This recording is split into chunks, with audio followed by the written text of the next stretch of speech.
প্রথম দিন সাদা বেনারসি সিঁথিতে সিঁদুর, একেবারে ভারতীয় ঐতিহ্যে মোড়া এক ঐশ্বরিয়া রায় বচ্চন। আর দ্বিতীয় দিন পুরোপুরি বদলে গেলেন তিনি। কানে 2025-এর লাল গালিচায় এবার দেখা গেল তাকে গাঢ় কালো গাউনে হলিউডি ঝলকে মোড়া এক ভিন্ন রূপে। কান চলচ্চিত্র উৎসবের দ্বিতীয় দিনের লাল গালিচায় পা রাখেন ঐশ্বরিয়া। এদিন তার পরনে ছিল গৌরব গুপ্তর নকশা করা পুরনো হলিউড ঘরানার কালো ভেলভেট গাউন।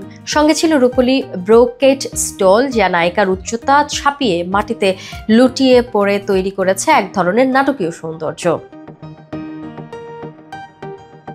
প্রথম দিনে ছিল মনীষ মালহোত্রার সাদা বেনারসি শাড়ি, চুল বাঁধা, সিঁথিতে সিঁদুর, সব মিলিয়ে এক গাঢ় ভারতীয় আবহ।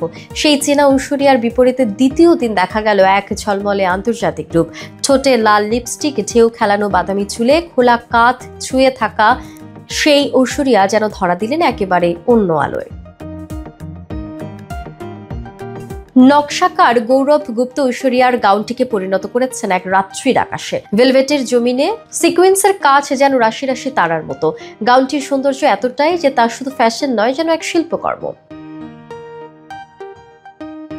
প্রতি বছরের মতো এবারও দুদিনের লাল গালিচায় দেখা মিলেছে ঐশ্বরিয়ার।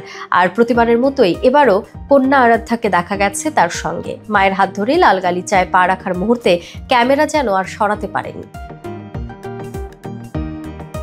ঐশ্বরিয়ার এই ভিন্ন ভিন্ন সাজ কেবল রূপেই নয়, বার্তায়ও বলছে অন্য কিছু। কখনো ভারতীয় শিকড়, কখনো গ্লোবাল গ্ল্যামার, দুয়ে মেলবন্ধনই যেন কানের মঞ্চে বারবার চমকে দিচ্ছেন তিনি।